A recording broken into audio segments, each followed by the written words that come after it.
reason for us to being here is because the exam committee has asked me if I could explain and actually work with you tonight with setting up rubrics and setting up the test matrices. And actually, we were supposed to have the test matrices last week, but they canceled, I guess.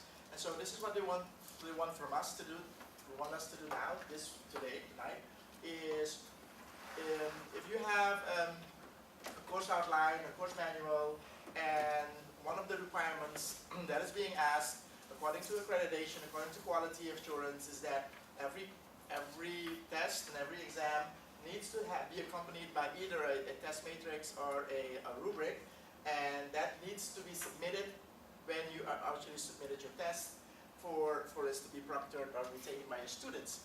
And the last two times we've talked about, so what is a test matrix, what it's supposed to be, and what is a rubric, and how should you supposed to develop that. So today it's more of a practical day, and that's why I brought some of those big sheets that you can actually sit and work together. Because what we want to do today is we can see if we can share the knowledge that we have. So a couple of you already have some experience with setting up test matrices. A couple of you have already worked with rubrics. So it's up to us that you can actually share your knowledge and see, so what are the nitty-gritty things that you need to consider when you are setting up your test matrix or you're setting up your rubric. So that's the whole point of doing it today, is if you're doing like a knowledge or a written test, that you should have like a test matrix. But if you are setting up a performance test, for example, you have your students present or you have your students doing research, then a test matrix probably might not be such a handy thing to have. And you probably should look into the rubrics, especially when you're working for a professional field, in a professional program. Rubrics are becoming more important. And even in Holland, we're actually deciding that the third and the fourth year, so teachers should be all qualified to set up rubrics, and that's what they're also being tested on. So today is what are we going to do with our knowledge and assessment, performances assessments, and how do you construct matrices for cognitive-based or performance-based tests. So that's what we'd like to do today up until 8 o'clock. Find out if you are doing more knowledge-based tests or written tests, or are you also doing performance testing? And if you're doing performance testing as well, or you're wanting to do that in the future, see if you can get a hand of how do you set up your rubrics, which are very clear to what you're working on. So if you're working with competencies, that you could find out if your competencies are actually being tested or assessed in your assignments, and if it's written there. The next thing is, can you assess it? Can you make sure that if you have a competency that you can assess it on that certain level? For example, we are doing research competency as one of the main competencies for your program. But first-year students will not have the same level of that competency than third-year students. So if you're going to assess your research competency in the first year, it should be different than the one you're doing in the third year. And that's what we'd like to see when you are actually going through your accreditation process. Do you assess your students in the first year on the level that they should supposed to be? And are you doing it in the third year? And can you make that visible? All right? So that's what we're actually wanting to discuss with you today. What we also would like you to do today is to keep in mind that when you're constructing, you should show some alignment. So like if you have objectives that are very cognitive based, that you should have an assessment that's also cognitive based. And so there should be no misalignment. That's one of the first rules that we actually get when you're going through the accreditation cycle. And that you teach accordingly. So, but today this link is gonna be very important. Where are all the companies are coming from? Every program, every curricula is set up finding out from what are the students supposed to become? Where are they going to work? What are the workplace expectations? So what are their competencies? And how is it embedded into our program? So the end qualifications should reflect what students are supposed to do when they're going into their field, when they graduate. And that should be lined out or spread out into those learning objectives that each one of you have in their courses. Now the question is, okay, now you have all the learning objectives. What type of assessment are you looking for? Are you looking for cognitive assessments? Are you looking for performance-based assessments? Are you looking for a mix of that? So how are you going to set it up? And how could you be clear that they actually learn? So over the years, you should be able to see that there are certain levels that you would like for them to do. Like for example, here you are actually you're actually assessing a certain performance on the level 1, and then later on you should assess the same performances but on a higher level. So you should be able to assess them in level 2 and level 3, like your research. If you're doing research competencies, you should see that in the 3rd year you should be able to do independent work, and you should assess that independent work as well. But in the 1st year you don't have to assess that independency. How do you do that, and how do you make it clear in your rubric that you're actually going to write up? I think this is what the exam committee already explained to you, because this is what I got from them, is that they actually showed you that your learning objectives are actually, they come from the learning outcomes from the program. And they set it up into qualifications, sub-qualifications, and then learning objectives. And those learning objectives you should find in each of your courses. So the 3 questions that you should ask is, so what would you like to assess, and on which level? Because the competencies will occur every year. And they'll start in year 1, and they have to be there, they have to be ready in the 4th year when they graduate. So you have to know which level am I actually assessing. What kind of assessments do I need? Are they written tests? Are they performance-based? Am I doing an observation? Am I letting them plan? Am I having them creating a product? Those are certain types of assessments that you're actually looking for. And then the next question is, okay, so if you know what kind of assessment you'll have, how am I going to develop this? How am I going to administer this? How am I going to make sure that the whole program knows what kind of skills, what kind of competence have been administered or have been evaluated by me. So think of your own classes. Are you teaching 1st graders? Are you teaching 2nd graders, 3rd or 4th graders? Find out which level are you actually wanting to see them. If you're in the 1st level, you expect them to be beginners. You expect them to be new. You expect them to have little knowledge, a little skills, or maybe even a little attitude towards that competency. But when you're teaching 3rd grade, or 3rd level, you expect them to have some kind of an attitude, you expect them to have some kind of skills. And then you need to ponder on that. So how are you going to make it more complex for them? And that level is very important. Context plays a crucial role. So if you're doing your assignment or you're setting up your assessment, what kind of context are you actually looking for?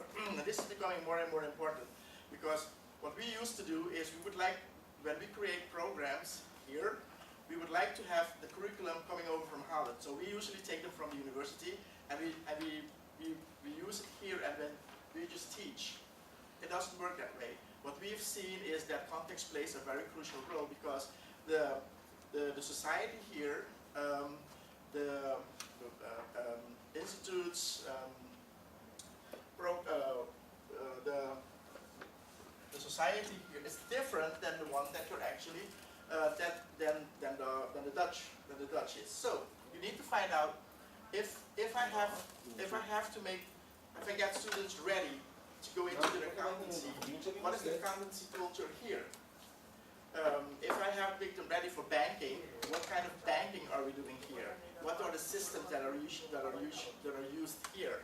And there might be some similarities, but there also might be differences. And it's very good for you to find out, so what are those differences? And how can I make sure that that will be assessed as well? The 3rd one is the character of your own learning outcomes. So if you want your students not only to know things, but also to be able to apply it, or be able to create something, then that's the character of your learning outcome.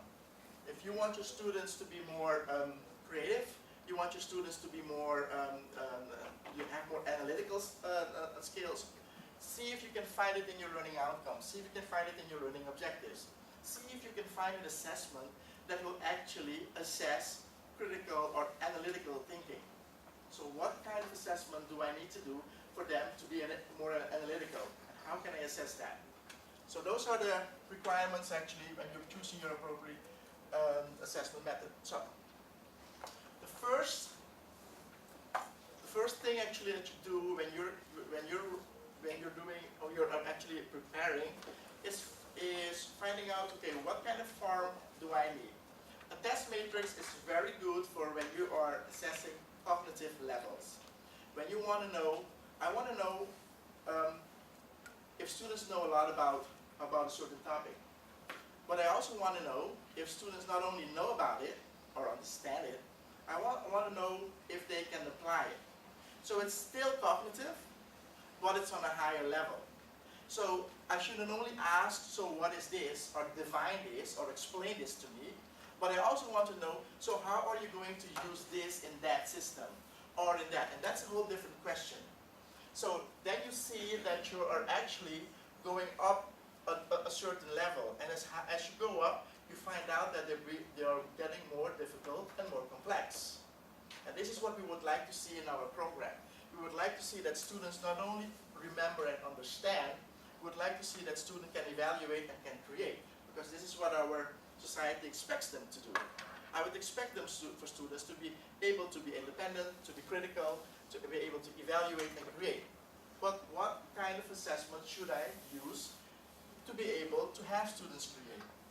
What? And this is what you should actually show in your test matrix. That's why your test matrix have all these levels for you to find out, okay, on which level should I use this?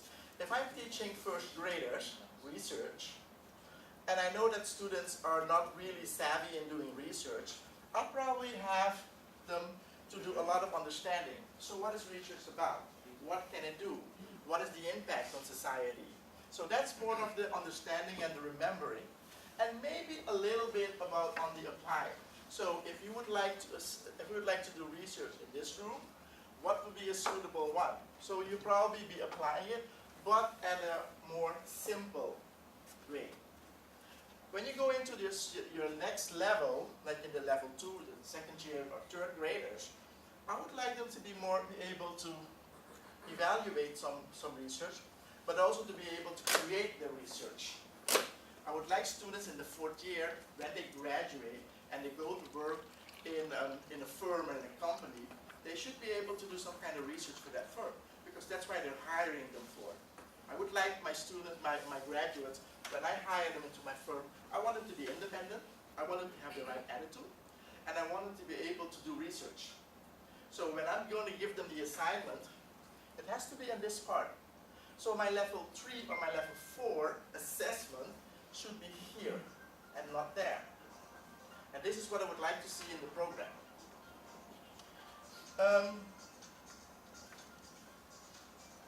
If you fill out your matrix, it should look like something like this. This is my module 1 for research methods and techniques in my first year. So when you look at this, you see that I have a lot of questions still on this part, less on this part.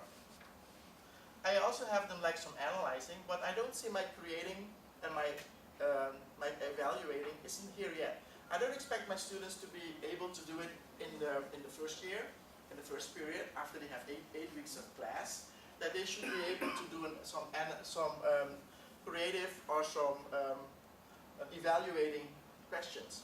But they should be able to understand, because that's what I want them to do. I don't only want them merely to remember. I will have some questions about remembering, but I would rather have them have a good understanding of what research is. And so the way I should have it over here. And then I have some applying questions, because I'm really curious if students can apply. I would like to find out, do they have some sense or some skills where they can actually apply what I've taught? And I have some couple of questions about that. And I have 1 or 2 questions about analyzing, because I would always like to discriminate in my class. So who is up for that? Who are the brighter students? And are they up for that? If you're doing a test, you would like to see, so okay, which students are the weaker students so I can pay more attention on that? And which are the brighter students, which I know they will do well. They will do well in class. And sometimes I have colleagues, and even me, I thought if I just focus on my bright students, they will be fine. No, the bright students will do okay, whether you're there or not, because they have skills, and they have independent skills, and so they can do the research, and they can study. It's more about the ones that need help to get them through that. And this is what my assessment needs to do. They need to find out, okay, which of these students are not there yet, so I can give them a push. And this is what I try to do with doing, setting up my test. But before I set up my test, I really would like to find out what I'm going to assess. And this is one of the requirements that it actually asks when you're doing the quality of your program. This is actually what we're looking for. Assessment is one of the most important components now. When you're doing accreditation, when you're doing internal quality, assessment is one of the things that we're looking for in a program. How strong is your assessment system? And do you really assess your students the way they should be assessed? Can you show that? Can you make that visible? And one of the ways to do it is, show me your test matrix, so I can find out on which level you're testing. So today, I would like for you, if you're doing a written exam, a cognitive exam, if you would write it up in a sheet and find out if your learning objectives actually are aligned with what you would like to do. Like here, I say my students can divine the different stages of research. Divining, I can do on the remembering stage or on the understanding. Divining doesn't mean that they have to apply it. So it's okay if I just have those questions on my remembering and my understanding level. But when I have my students that I can identify an appropriate data collection, it's more of that I'm not only sticking by the remembering, I'm having two open-ended questions about to understand it, because I want to see if they have more insight in it, and even though if they can actually apply it. Because when you identify it, you can actually apply what you'd like to know. And even when you verify it, verify your validity and your reliability, do you understand it? Can you apply it? But the last one, the student can operationalize those research concepts. When you operationalize it, it's not remembering anymore. You cannot ask a question only about remembering.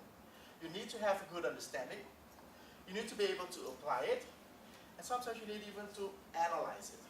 So you see that you're moving up a little bit further down or up the pyramid, so that those questions, they ask a little bit more of you. It's more complex. They ask a little bit more skills. You need to be more critical when you'll be able to answer these questions. So when I look at my questions, I say, okay, for a first year, this might be okay. Half of those questions look like they should be able to do that and an understanding on the remembering. And the other ones, the 9 questions, they should be more difficult and more complex. So, and that is what you can actually do for your own study.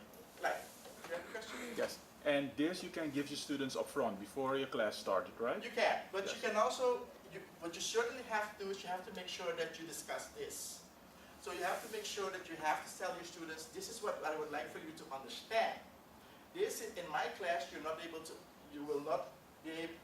you not only have to understand, you also need to apply certain concepts. And this is what you have to make very clear.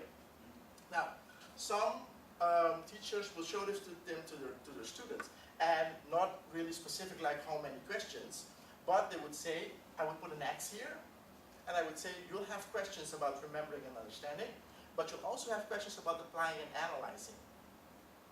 And this is the information that they need to have to be able to prepare for your class, or prepare for your assessment. Because if you only say I'm doing a written exam, students won't really know, is it going to be on a basic level, or is it going to be on an upper level? So tell me. So when I'm studying, I need to prepare for it. So I'm not only spending a lot of time on understanding or memorizing my theories. I should be looking for exercises where I can actually apply it, or where I can actually analyze it. And that is where they get more information and they can prepare a lot better. Yeah?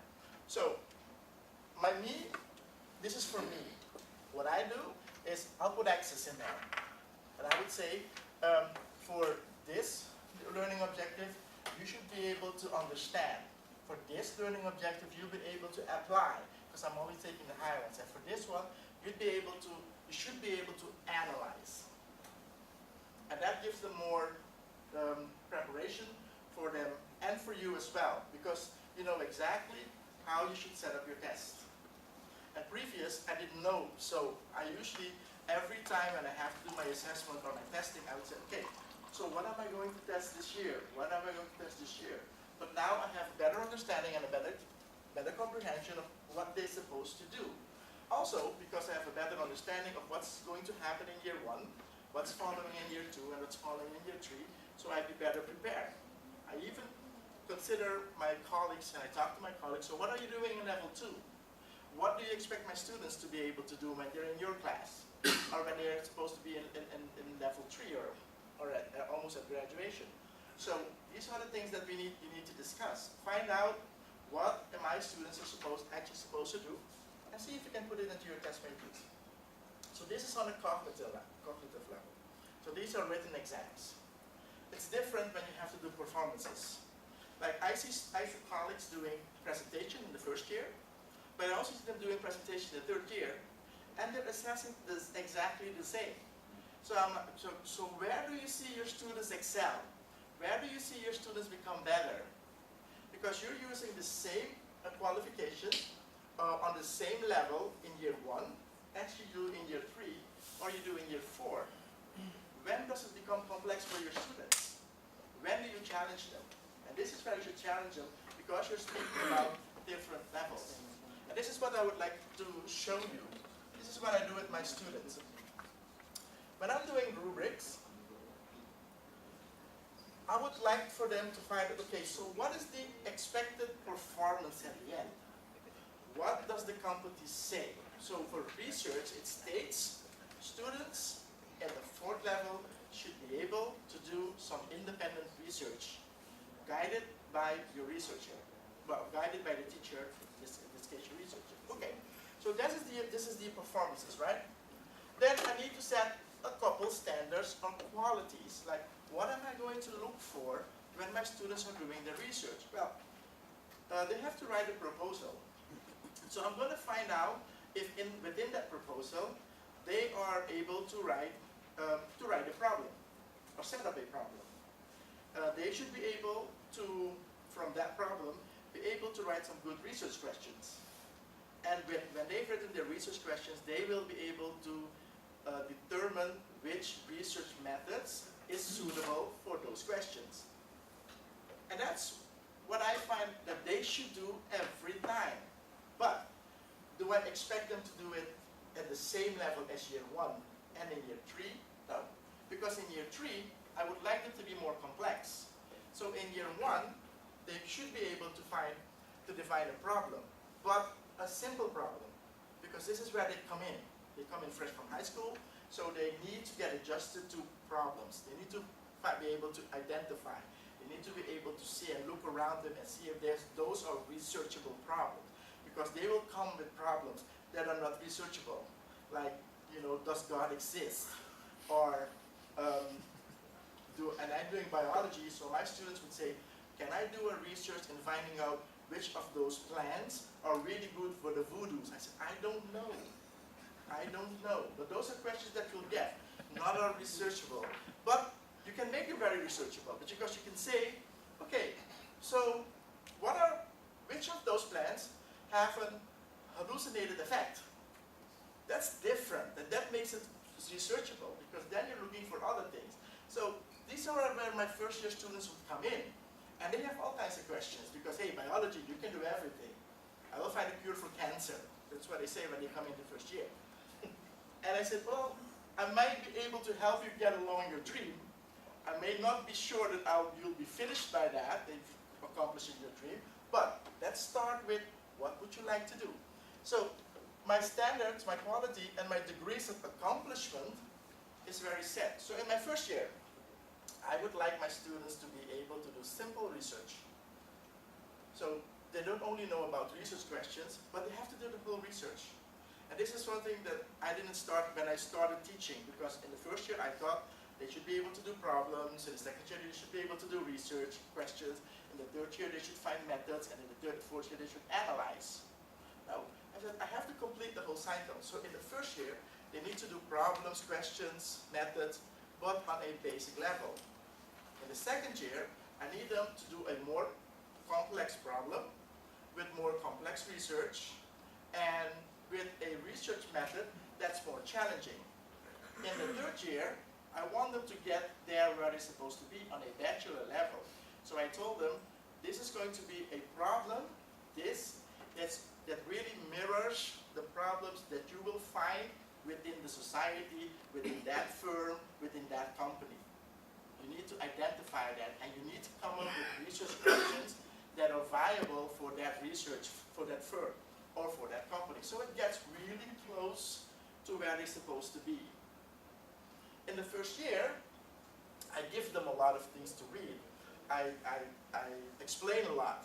In the second year, I challenge them to ask me those questions. So if I ask them the question, have you written that? Have you thought about that? Have you considered this? In the second year, I will ask them to do more by themselves. In the third year, this is where I let go. This is where I say, okay, what do you want to do? Where do you want to do this? Can you explain to me why? And this is where they need to come up with their good arguments why they want to and they're supposed to do the research. And because I have taught them from the first, the second, and the third, it's not a surprise anymore, and it's not difficult for them because they know that this is what is expect from them. Because in the first year, I told them and I challenged them, you should be able to do this on your own in your third year. And that is the degrees of accomplishment, which becomes very important in your rubric. Okay, so I'm not going to spend a lot of time explaining, but I'm going to show you how I do this. First, I find out what the levels are. What do you expect is of my beginners? When do I say that you are on novice levels? And when do I say that you're on an expert level? I need to find out what those are. So I've written this down. At the beginner's level, I want my students to prepare and conduct simple descriptive research. They are guided by me. In the second level, I want them to prepare and conduct a solid exploratory research, which is more complex than the descriptive one, but they are supervised by me. So I'm not guiding them, I'm holding their hands all the way to the process. This is where I supervise them. So they come in with questions and answers. In my third level, I want them to be able to be independently prepare, conduct a valid, reliable, explanatory research. And that costs a whole lot more statistics. So I'm challenging the statistical knowledge and skills with statistical analysis. But I want them to do this independently. So I will not ask them, I will not tell them this is what you should do. I will ask them, so what do you want to do? So how do you think you want to graduate? How do you want to finish this program? Where do you want to work? What kind of research do you expect you to do there?